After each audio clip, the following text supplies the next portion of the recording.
पाली के प्रसिद्ध व्याकरण कात्यायन के अनुसार पाली में कितनी ध्वनियाँ थी? 40, 41, 42, 43। तो 41।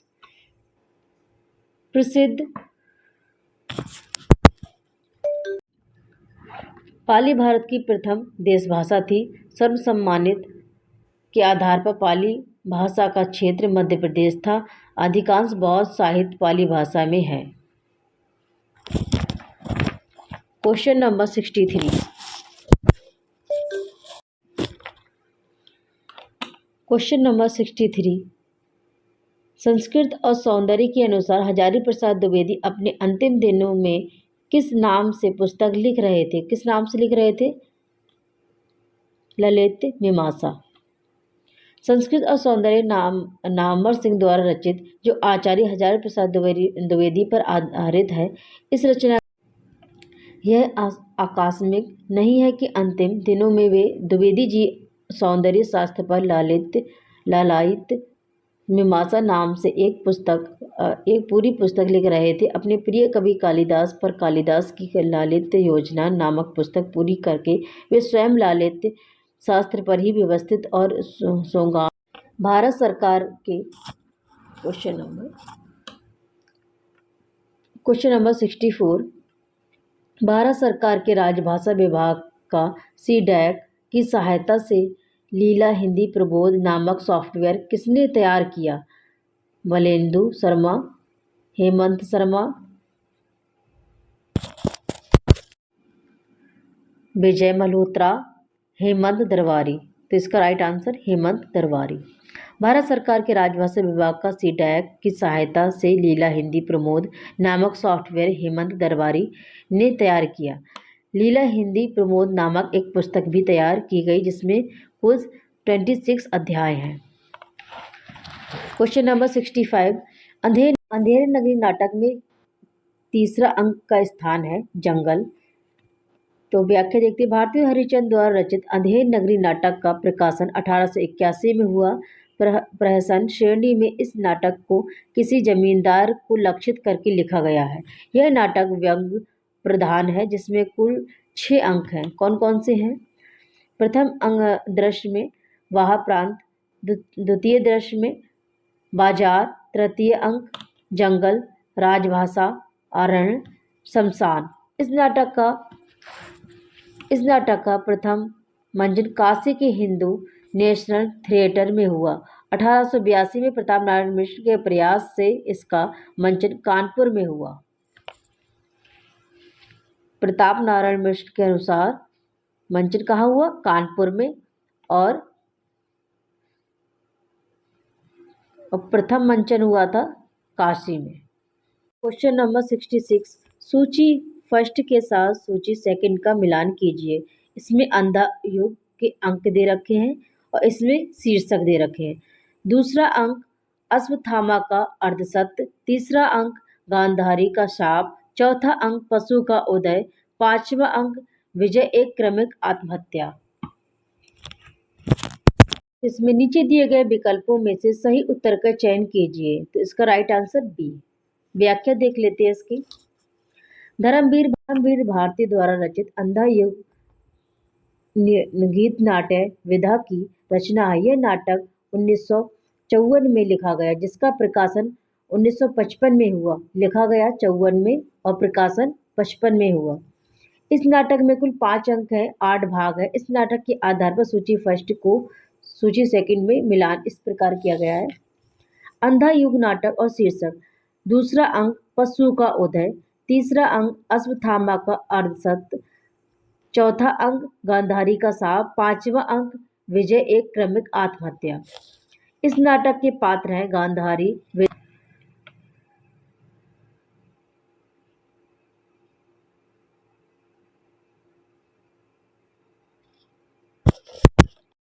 इस नाटक में केवल एक नारी पात्र गांधारी है।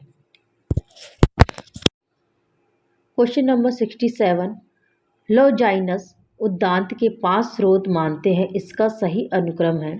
महान विचारकों की उद्भावना की क्षमता भी, रचना की गरिमा और उत्कर्ष का समुचित प्रभाव, प्रबल तथा अंतः प्रेरित भाव, अलंकारों, विचारालंकार तथा शब्द अलंकार का समुचित प्रयोग, शब्द भव्य शब्द योजना। तो इसका नीचे दिए गए विकल्पों को सही उत्तर का चयन कीजिए। तो इसमें राइट आंसर ए। व्याख्या देख लीजिएगा। लॉजाइनस उद्दांत के 5 स्रोत मानते हैं। इनके सही अनुक्रम है: महान विचारकों की उद्भावना क्षमता, प्रबल अंतःप्रेरणा, प्रबल अंतःप्रेरित भाव।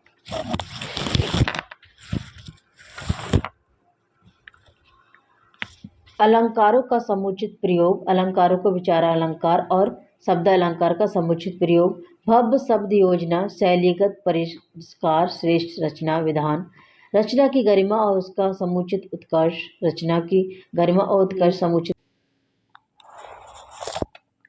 दिनकर के गीति नाट्य उर्वशी में निम्नलिखित विशेषताएं दृष्टिगत होती हैं। पहली, उर्वशी में स्त्री देह के प्रति अपेक्षा का भाव है। बी, उर्वशी प्रेम और आवेग का काव्य है। उर्वशी और पूर्वा के बीच प्रेम बहुत आध्यात्मिक स्तर का है। उर्वशी अपने नवजात शिशु की देखभाल स्वयं करती है। उर्वशी में रात्रि चित्रों का पुनरावृत्ति बहुत है। नीचे दिए गए विकल्पों में सही उत्तर का चयन कीजिए। तो इसमें आयोग ने यूजीसी ने मूल्यांकन से बाहर कर दिया, इसीलिए इसका राइट आंसर नहीं बताया है। लेकिन हम व्याख्या देख लेते हैं। रामधारी सिंह दिनकर द्वारा रचित गीति नाट्य उर्वशी का प्रकाशन 1961 में हुआ। इसे प्रबंध काव्य, खंड काव्य भी कहा जाता है। ठीक है। इस गीति नाट्य की निम्नलिखित विशेषताएं। इसमें उर्वशी में स्त्री देह के प्रति अपेक्षा का भाव है। यह उर्वशी में प्रेम और श्रृंगार के आवेग का काव्य है। इसमें उर्वशी स्त्री पात्र और पूर्वा पुरुष पात्र के बीच प्रेम बहुत आध्यात्मिक स्तर का है। इसमें उर्वशी में स्त्री दे रखा है। यूजीसी नेट इस प्रश्न का सही उत्तर विकल्प नहीं दिया है और इसे मूल्यांकन से बाहर कर दिया गया है। कामायनी के सर्गों का सही अनुक्रम है क्या है? कामायनी के सर्गों का सही अनुक्रम क्या है? संघर्ष, स्वप्न, निर्वेद, दर्शन, कर्म। विकल्पों में से सही उत्तर का चयन कीजिए। तो इसमें राइट आंसर बी। कामायनी छायावादी कवि जयशंकर प्रसाद द्वारा रचित 15 सर्गों का महाकाव्य है। कामायनी के सर्ग क्रमशः ये हैं: चिंता, आशा, श्रद्धा, काम, वासना, लज्जा, कर्म, ईर्षा, ईड़ा, स्वप्न, संघर्ष, निर्वेद, दर्शन, रहस्य, आनंद। इस प्रकार कर्म, स्वप्न, संघर्ष, निर्वेद, दर्शन, कामायनी के सर्गों के सही अनुक्रम दिए गए हैं प्रश्न के आधार पर है। इसके महत्वपूर्ण तथ्य क्या है? कामायनी का अंगिरस शांत रस है। कामायनी की कथा आधार ऋग्वेद।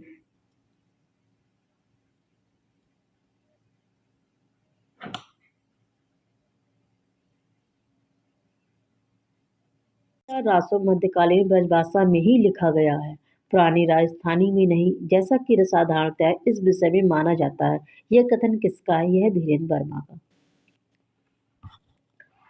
पृथ्वीराज रासो मध्यकालीन ब्रजभाषा में ही लिखा गया है, पुरानी राजस्थानी में नहीं, जैसा कि साधारणतः इस विषय में माना जाता है। यह कथन धीरेन्द्र वर्मा का महत्वपूर्ण कथन है। आचार्य रामचंद्र शुक्ल के अनुसार चंद्रवरदाई हिंदी के प्रथम महाकवि माने जाते हैं और इनका पृथ्वीराज रासो हिंदी का प्रथम महाकाव्य है। ठीक है। मिश्र बंधु के अनुसार हिंदी का प्रथम महाकवि चंद्रवरदाई को ही कहा जाता है। हजारी प्रसाद द्विवेदी के अनुसार कथा की परीक्षा इतिहास की दृष्टि से नहीं, काव्य की दृष्टि से होनी चाहिए। पुरानी कथाएं। क्रोचे के अनुसार अभिव्यंजना के संबंध में कथन है। अंतःप्रज्ञा और अभिव्यंजना में अभेद है। बी, प्रज्ञा कला नहीं होती है।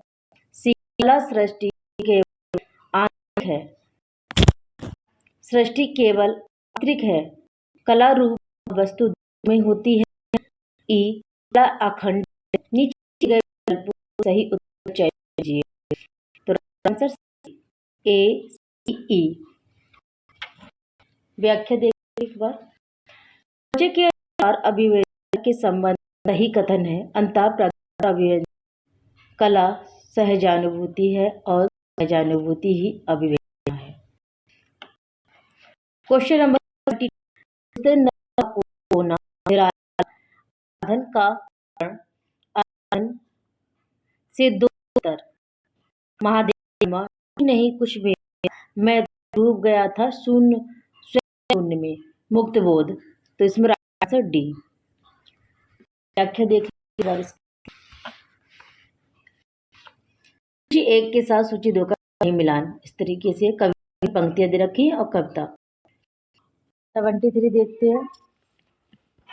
आगरा बाजार नाटक में पात्रों के पहले से बाद के संवादों का सही अनुक्रम है। पहला है तरबूज वाला, ककड़ी वाला, पान वाला, लड्डू वाला, बर्फ वाला। नीचे दिए गए विकल्पों में सही उत्तर का चयन कीजिए। तो इसमें राइट आंसर ए। आगरा बाजार तनवीर द्वारा रचित नाटक है जिसका प्रकाशन 1954 में हुआ। इस नाटक में कुल 2 अंक हैं। नाटक का आरंभ 2 फकीरों द्वारा शहर असोब नजीर की एक नज़र से होता है। इस नाटक में पात्रों के पहले से बाद के संवादों का अनुक्रम है इस प्रकार है: लड्डू वाला, तरबूज वाला, बर्फ वाला, ककड़ी वाला, पान वाला। अन्य महत्वपूर्ण इसमें पात्र है। पात्रों का नाटक में आने का सही क्रम। Question number 74। सिंदूर की होली नाटक में मनोरमा के कथन है। क्या कथन है? ए, मैं तुम्हें अपना दूल्हा तो नहीं बना सकती लेकिन प्रेमी बना लूंगी। बी, तुम जानती हो मैं किसे प्रेम करती हूँ, प्रेम 2-4 से तो नहीं हो सकता, और फिर अब प्रथम दृष्टि में मेरे प्रेम का समय भी नहीं रहा। सी, कला की भावना किसके भीतर नहीं होती, शिक्षा और कला का संबंध कुछ नहीं है, कला का आधार तो है विश्वास और कला का संदेह। डी, पुरुष का सबसे बड़ा रोग स्त्री है और स्त्री का सबसे बड़ा रोग पुरुष। ई, तुम कहते हो कि तुम जीवन भर अविवाहित रहोगे, इतना ही नहीं कितनी अनिर्बल बातें तुम कर जाते हो। 10 वर्ष का समय बीत गया, मेरा व्यवहार तुम्हारे साथ कैसा रहा तुम स्वयं जानते हो। नीचे दिए गए विकल्पों में से सही उत्तर का चयन कीजिए। इसमें राइट आंसर डी, ए, सी और डी। व्याख्या देख लीजिए इसकी। सिंदूर की होली नाटक लक्ष्मी नारायण मिश्र द्वारा रचित है जिसका प्रकाशन 1934 में हुआ। इसमें कुल 3 अंक तथा 3 दर्श हैं। इस नाटक में वैधव्य की समस्या को केंद्र में रखा गया है। इस नाटक में कुल 9 पात्र हैं। इस नाटक की पात्र मनोरमा के कथन है। क्या कथन है? मैं तुम्हें अपना दूल्हा तो नहीं बना सकती लेकिन प्रेमी बना लूंगी। कला की भावना किसके भीतर नहीं होती, शिक्षा और कला का संबंध कुछ नहीं है, कला का आधार तो है विश्वास और शिक्षा का संदेह। पुरुष का सबसे बड़ा रोग स्त्री है, और स्त्री का सबसे बड़ा रोग पुरुष। अन्य महत्वपूर्ण कथन क्या है इसमें? इस अन्य महत्वपूर्ण तथ्य, इस नाटक के पात्र हैं रजनीकांत, माहिर अली, मनोज, शंकर, मुरलीलाल, मनोरमा, चंद्रकांता, भगवंत सिंह आदि। इस नाटक। Question number 75। हिंदी निबंध और निबंधकार का सही युग्म है। क्या है? सब मिट्टी हो गया, माधव प्रसाद मिश्र, धरती और धान, राम वृक्ष बेनीपुरी, मुझे मेरे मित्रों से बचाइए, पद सिंह शर्मा, उजड़ा स्वर्ग, रघुवीर सिंह, नगर वधु, पांडे बेचन शर्मा, उग्र। नीचे दिए गए विकल्पों में सही उत्तर का चयन कीजिए। ए, बी, डी, ए, सी, ई।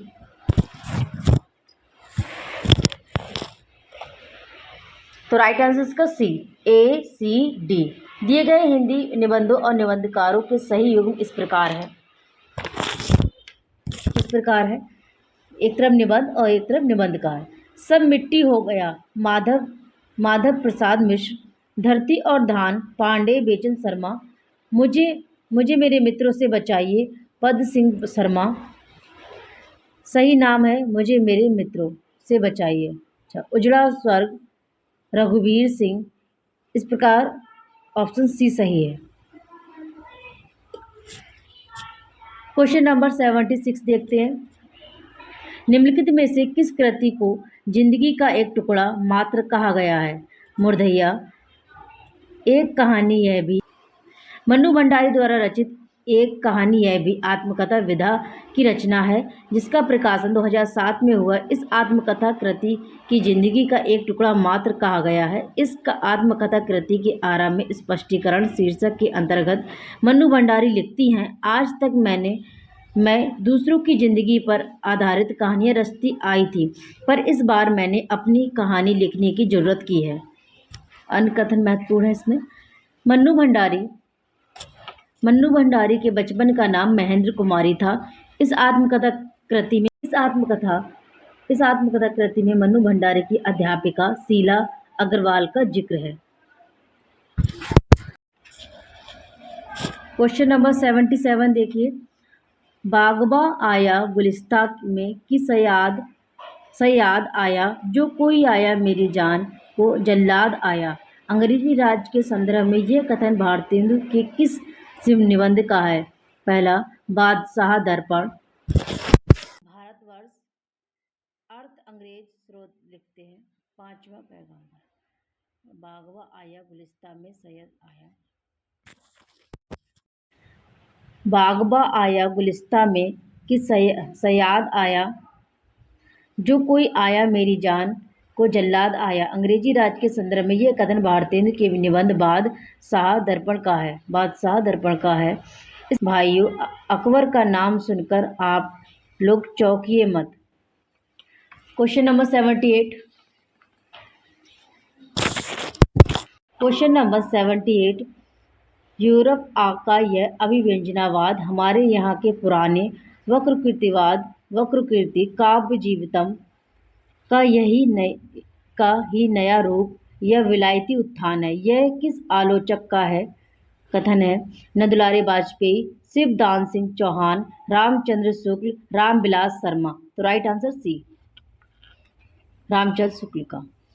आचार्य रामचंद्र शुक्ल, बच्चे प्रत्याशा में होंगे, नीड़ों से झांक रहे होंगे, यह ध्यान परों में चिड़िया के भरता कितनी चंचलता है। यह पंक्ति किस काव्य संग्रह से है? विषाद राग, एकांत संगीत, निशा निमंत्रण, अकुल अंतर।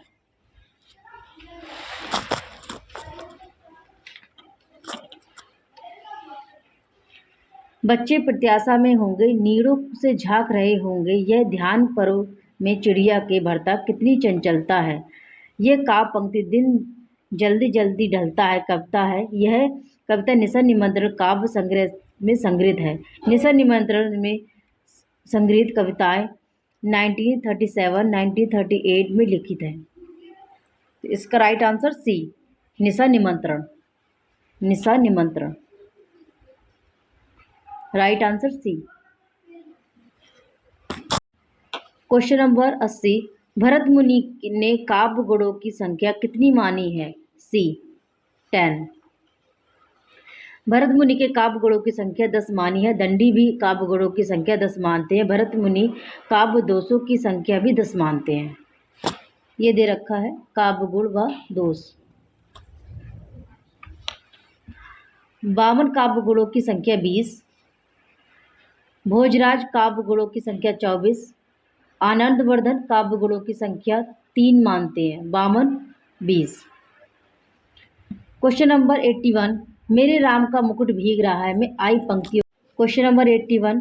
मेरे राम का मुकुट भीग रहा है, मैं आई पंक्तियों का सही अनुक्रम। मानहु कालरति अधियारी, घोर जंतु समपुर नर नारी, लागति अवध भयाभय भारी, डरपहि एक निहारी, घर मसान परिजन जनुभूता। नीचे दिए गए विकल्पों में सही उत्तर का चयन कीजिए। तो इसमें राइट आंसर सी। विद्यानिवास मिश्र द्वारा रचित निबंध मेरे राम का मुकुट भीग रहा है में आई पंक्तियों का सही अनुक्रम है। लगती अवध भयाभय भारी, मनहु कालरति अंधियारी, उसके बाद घोर जंतु समपुर नर नारी, डरपहि एक निहारी, घर मसान परिजन जनुभूता, सुतहित मीत मनहु जमजूता।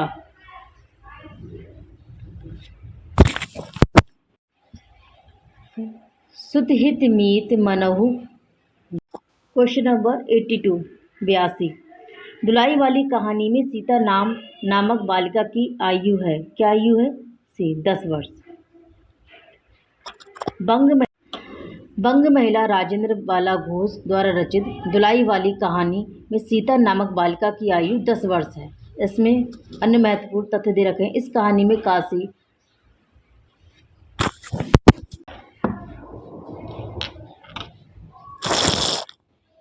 Question number 83।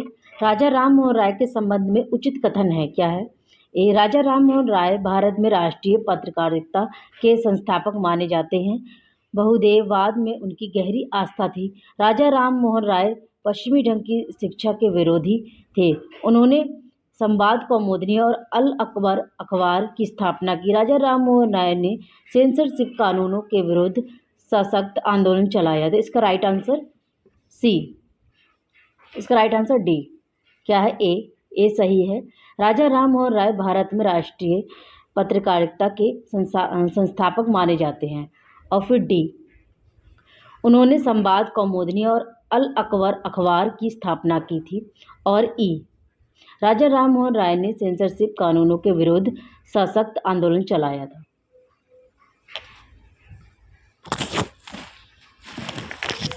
व्याख्या देख लीजिए एक बार इनकी। राजा राम मोहन राय के संबंध में सही कथन है। राजा राम मोहन राय भारत में राष्ट्रीय पत्रकारिता के संस्थापक माने जाते हैं। राजा राम मोहन राय ने संवाद कौमुदी और अल अकबर मिरात उल अखबार की स्थापना की, जो समाचार पत्र थे। राजा राम मोहन राय ने सेंसरशिप कानूनों के विरुद्ध सशक्त आंदोलन चलाया। महत्वपूर्ण कथन और हैं इसके। राजा राम मोहन राय बहुदेववाद के आलोचक थे। एकेश्वरवाद में उनकी गहरी आस्था थी। राजा राम मोहन राय पश्चिमी ढंग की शिक्षा के विरोधी नहीं थे। Question number 84।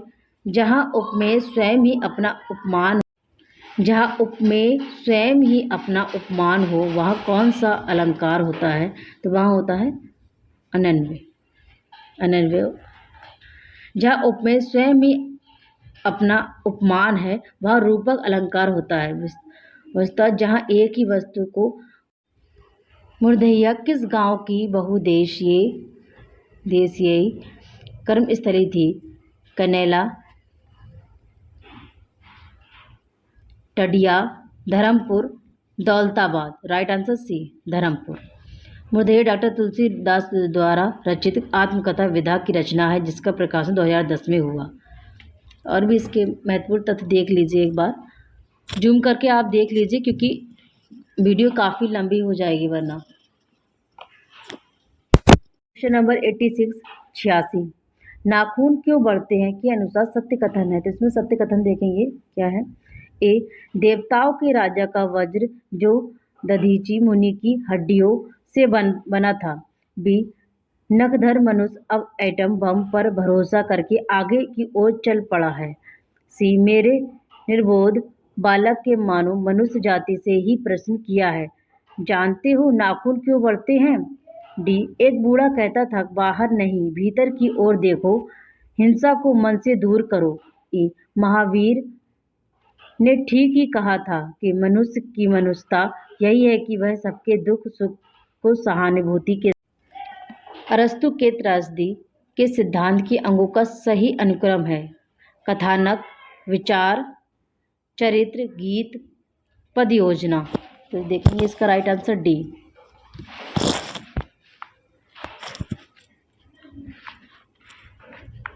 नीचे दिए गए विकल्पों में से सही उत्तर का चयन कीजिए। तो इसमें राइट आंसर डी। अरस्तु के त्रासदी के सिद्धांत के अंगों का सही अनुक्रम है कथानक, कथावस्तु, चरित्र, पात्र, विचार, चिंतन, परियोजना, पद विन्यास या शब्द संगठन, गीत। गीत के 5 या 6। सूची 1 के साथ सूची 2 का मिलान कीजिए। काव्य लक्षण दे रखे हैं, इसमें आचार्य दे रखे हैं। वाक्य रसात्मक काव्यम वामन, शब्दार्थों सहित काव्य, गद्य पद च तम तत् विद्या।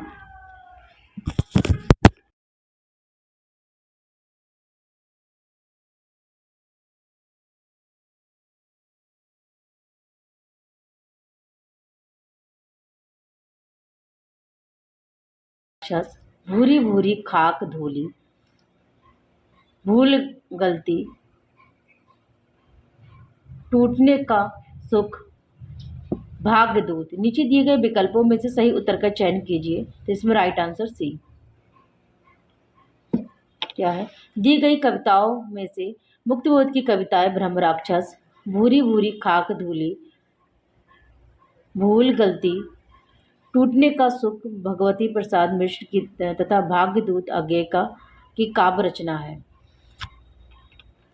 क्वेश्चन नंबर 19 देखेंगे।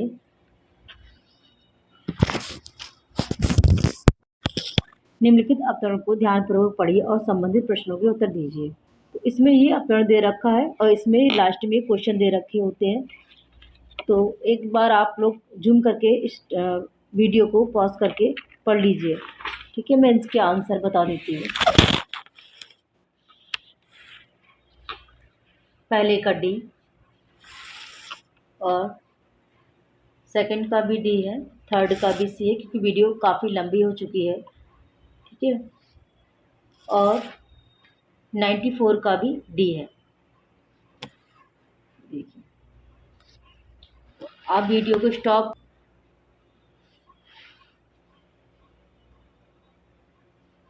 95 में सी है। एक दूसरा भी अवतरण दे रखा है। निम्नलिखित अवतरण को ध्यानपूर्वक पढ़िए और संबंधित प्रश्नों के उत्तर दीजिए। एक ये दे रखा है, दो दे रखे होते हैं, एक ये दे रखा है। आप पॉज करके वीडियो को देख लीजिए।